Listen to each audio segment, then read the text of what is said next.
Hi and welcome back to Warframes Revisited. Today we're going to be taking another look at Ember Prime here.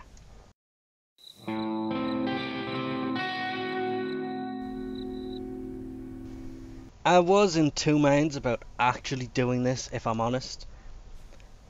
She's got the same health, the same shields, the same armour as normal Ember. I don't know about the power. Can't verify that one, because I honestly never checked. But she didn't have the third polarity that the rest of them did. It was literally she's got a flaming head, and they changed the polarities on her, and that was it.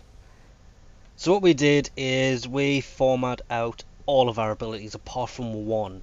We've got two embers. I basically concentrated this one on World on Fire for interception missions, survival missions, and things where you're running around and it's better to have an area of effect type ability. Hence World on Fire. And we literally, there's only one ability in here. We can swap out one of these two to put another ability in here if we needed to. We do have the normal setup which I use to run around with, just using that for average missions, which is basically streamline, intensify, constitution, continuity, and stretch. And we put health, shields, armor, and vigor, which is health and shields on. And again, we're just using World on Fire. This is for the low level type missions.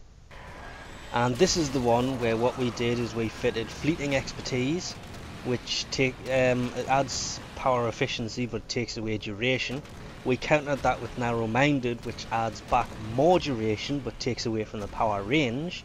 So we added in overextended, which adds range but takes away from power strength, and then we added blind rage to counter the loss of power strength, but that takes away from power efficiency, and then obviously fleeting expertise adds that back in. So these four mods, they kind of counter each other when put in there and make it puts it kind of back to normal, but everything's just a little bit better. It costs a little bit less, you've got a little bit more range, you're doing a little bit more damage. Obviously mine isn't maxed, so you can do a lot more damage if blind rage is actually maxed here, but unfortunately ours isn't, which means it actually costs us less to cast this than it's supposed to if you have that maxed. But it also means it's doing less damage, which is a kind of a pain in the butt. And then what we did with these four in here is we threw in constitution and continuity to increase the duration. I was going to say range, but that's the wrong mods. And then stretch to increase the range, and then it's literally just health, shields, and World on Fire thrown in there.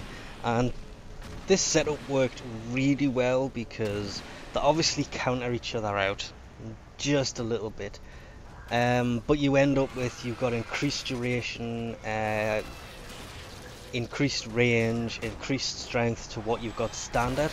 So the stretch just gives you a hell of a lot more range than just the stretch mod by itself. The constitution adds a lot more. What was it? We lose 60% duration with fleeting expertise, but we add 99% duration with the narrow-minded, which that's 39% before we add in constitution and continuity. So you can get a hell of a lot longer duration for this. And with World on Fire, duration and stretch do kind of come in important. I do regret not having blind rage maxed, but I just completely ran out of fusion cores recently, so it's on my to-do list. But the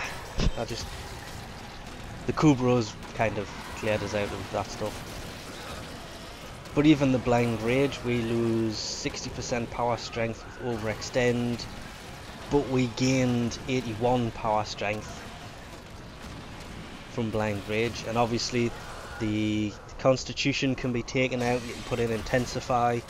Obviously you'll have to swap with stretch for the polarity, and you will have a lot more. It won't last as long, I think it lasts 16, but it does more damage. But we'll leave this off here for now. Thanks for watching, and I'll catch you next time.